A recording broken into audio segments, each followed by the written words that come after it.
you have a nice quiet table where we can talk? Business, of course. Of course, Absolutely. from this way. Yeah. How's that right here? That's a great table. Thank you, Terry. Okay. Can I get you something to drink? Let's have a bottle of California Chardonnay. They're the best, don't you think? Oh, absolutely. Okay, coming right up. Well, you're one of the last people I expected to hear from today. I'd call you every day if I could. Oh, I assumed you had other things on your mind. Other things besides the most beautiful, most brilliant woman in Port Charles? I think about you constantly. Well, you're certainly quiet about it. My life's been kind of complicated these last couple of weeks. Complicated, good or bad? Not too good. I have friends who try to juggle it all, and I stand in constant amazement. What do you mean, juggle it all? You're one of the foremost doctors in the state. You have your children, your wife. It's a lot to juggle. Well, you're right. I mean, being a physician and trying to balance some kind of normal home life is difficult. And in addition to that, of course, I happen to be a quartermain. About as visible as they get around here. Thank you. Well, yeah, a lot of responsibility goes along with that. And I have a wife that is not just an ordinary wife, but a well-known physician in her own right. She's very good, I understand. She's outstanding. She also happens to have a knack for doing exactly the right thing at the right time. So you feel like you're competing in medicine with your own wife? I think that you don't really want to hear this. I don't even know why I'm talking so much. Alan, I want you to feel like you can tell me anything. I'm already doing that, aren't I? Well, I grew up with the so-called Tiffany Hill as a sister. I mean, talk about someone with a knack for grabbing the limelight. You are so smart and so gorgeous. It must have been a contest all the time. Oh, no, not at all. I was little and I felt plain, and Tiffany was always off winning some beauty contest or other. Fact is, I hated her guts. We really do have a lot in common, don't we? Why don't we take this conversation upstairs to my apartment? What a good idea. Now, this is good wine, yes? Mm-hmm. But it's not a great wine, so why don't we get a great bottle of champagne to take up to your apartment with us, okay? Much better.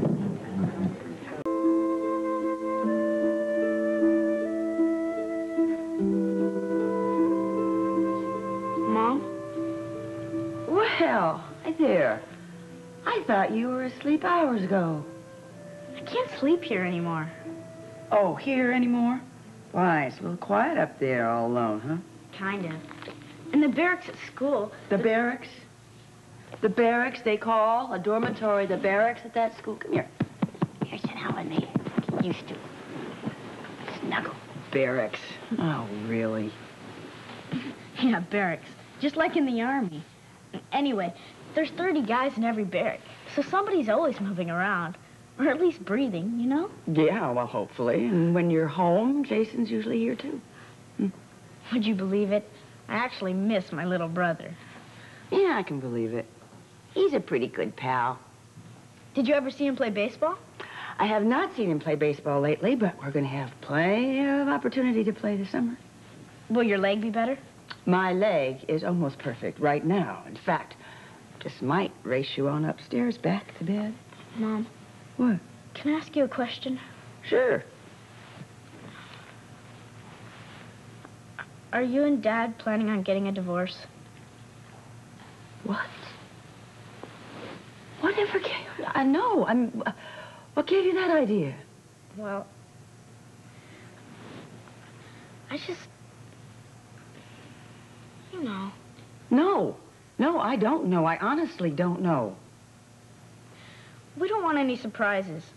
Jason and I. I mean, I know you don't intend for us to hear. But Jason and I, we hear the fights you and Dad get into. I guess you guys really hate each other sometimes. No. Oh, my love, no. No, we don't. We fight, yes, but we don't hate each other. That's what usually happens first. Parents always deny this stuff. Then they send their kids off to military school so they won't hear. And then they get a divorce. Who says that this usually happens? Guys at school. I hardly know any kids whose parents aren't divorced. Oh, I'm speechless. I had no idea you were taking this kind of worry around with you. And Jason, too. We talk about it all the time. Jason cries sometimes. He gets so worried. I even feel like crying sometimes. Oh, baby. Oh, I'm sorry. I am so sorry.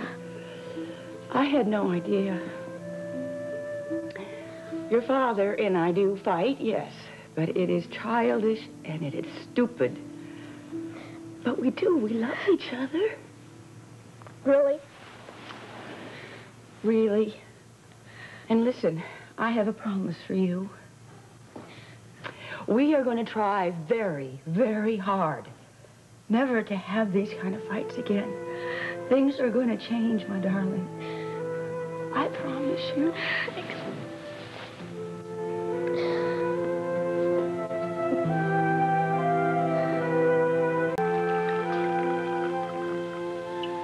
To a long and happy relationship. In a business sense, of course. Oh, I want this to be much more than business with you. That's why I'm here, to learn as much as I can about you. So am I. About you, that is. Let me ask you a few questions. I call it the Stansbury Standard Psychological Exam. Okay, go ahead and ask. All right. First, we have to set the stage. Close your eyes. What is this going to be, some kind of sensory deprivation test or something? Close your eyes. All right. Mm-mm. You are in an exotic land, and you find this before you in the sand. Take it. Feel it all over. Rub it. Rub it. This is a magic lamp, and from it, poof, appears a genie. Alan Quartermain, you may have 3 wishes, anything the human heart desires. Tell me what you want. 3 wishes, huh? Anything. Only 3. Okay. It's pretty easy, really. I'd like to be president. I'd like to be a billionaire. And I'd like you in my bed every night. Wise men say that the only thing worse than not getting what your heart desires is getting what your heart desires. Besides, I want to know the real Alan Quartermain. Is that what you want? Power and a hot girlfriend? Seriously? Seriously, seriously. Mm-hmm. Okay.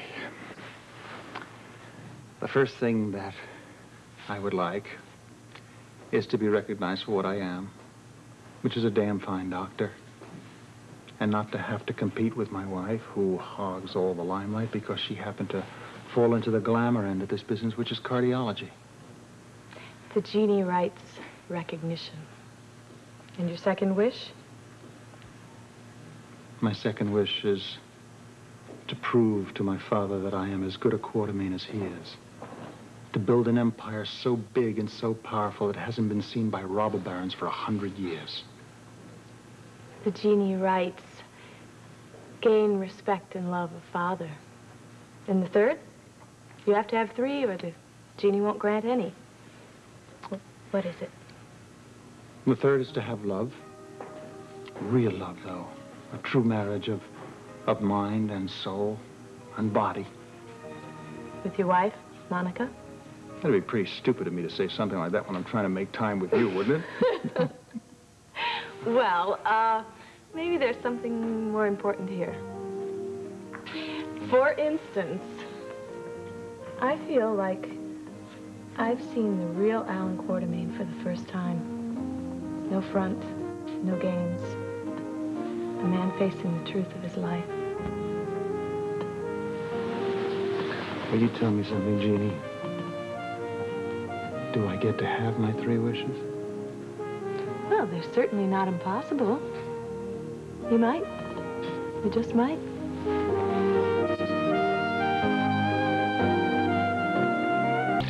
Okay, now, even genies have to more or less follow the laws of cause and effect. Mm-hmm. Do you really want your 3 wishes? Yes, I do. I know more about the money part than I do about medicine or your marriage, if you'll pardon my expression. Well, let's start with the money. The genie can make you very, very wealthy. She can even build an empire far greater than your father's. If she has enough money to play with, that is. How much? Well, Herbert let me handle all of his money. Of course, he had to approve all my decisions, but it was a considerable fortune. I made him a billionaire. Is that what you'd like to be? Yes, indeed. I'd love to be a billionaire. That's not really being too greedy, is it? How long would it take? Well, that depends on how much I have to put in the market and play with. The less I have, the longer it'll take, obviously. Well, what would you say if I gave you all my money to invest and all my father's money to invest? Something in the excess of $50 million. Well, piece of cake, then. You'd be making money faster than you could count it. I mean, I could do nothing but think about medical projects and building my own research lab. You could build your own research hospital. You could found a medical school in your name. The Quartermain Medical College. I'm going to call it the Alan Quartermain Medical College. I don't want there to be any confusion about this. Oh, no, of course, of course. This is amazing. My mind is racing with medical projects and money projects, and it's all because of you. Then do we have a deal? Do we ever?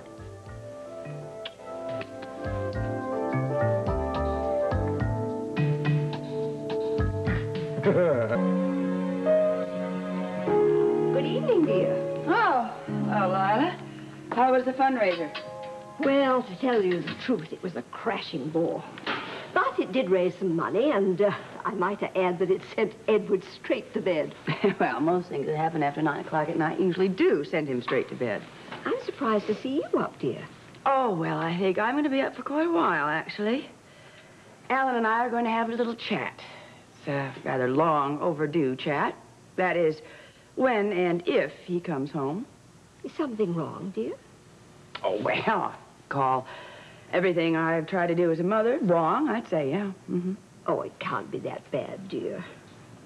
Well, it just so happens that Alan Jr. came downstairs a little while ago, and he said he couldn't sleep. I kind of thought it was because Miss Jason or his friends at school, but no, it turns out that the boys have overheard the lousy arguments that Alan and I have been having, and they've taken them rather literally.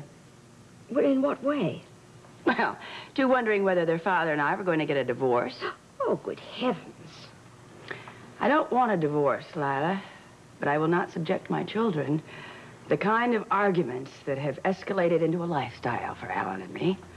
I think they should rather have 2 stable single parents than the 2 of us. Well, you're not seriously talking about a divorce. Oh, please, Monica. Look, it would certainly relieve a lot of their anxieties. They wouldn't have to grow up with a lot of fear. Oh, you can't mean that. Do you know where your son is? No, do you? No, but I have a pretty good idea that wherever he is with a woman, and that's going to stop. Now, we're either going to shape up this marriage, or it's over.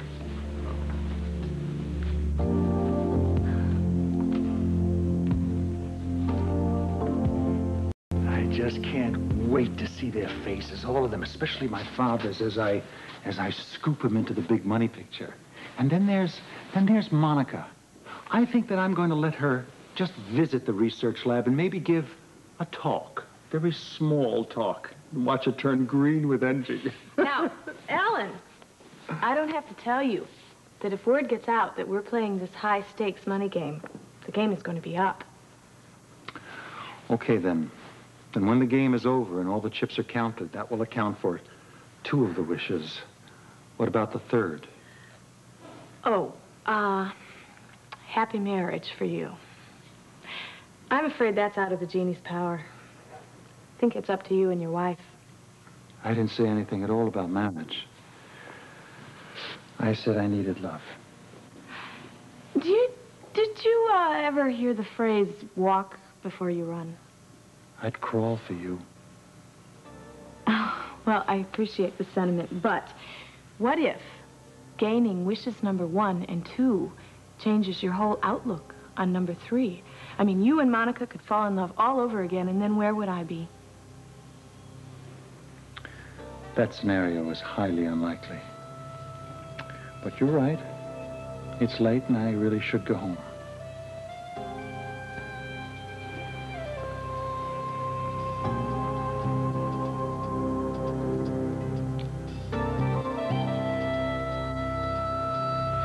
It's been a wonderful, wonderful evening, Alan.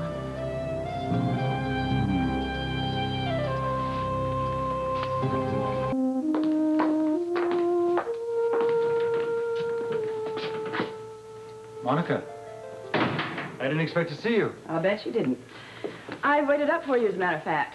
Well, if I would have known that, I would have come home from the meeting earlier. We were actually talking about hospital business. A couple of guys from the clinic and we got together. We went and had a drink. Oh, well, don't waste your breath, Alan. I called General Hospital hours ago. You weren't there and you hadn't been there. Well,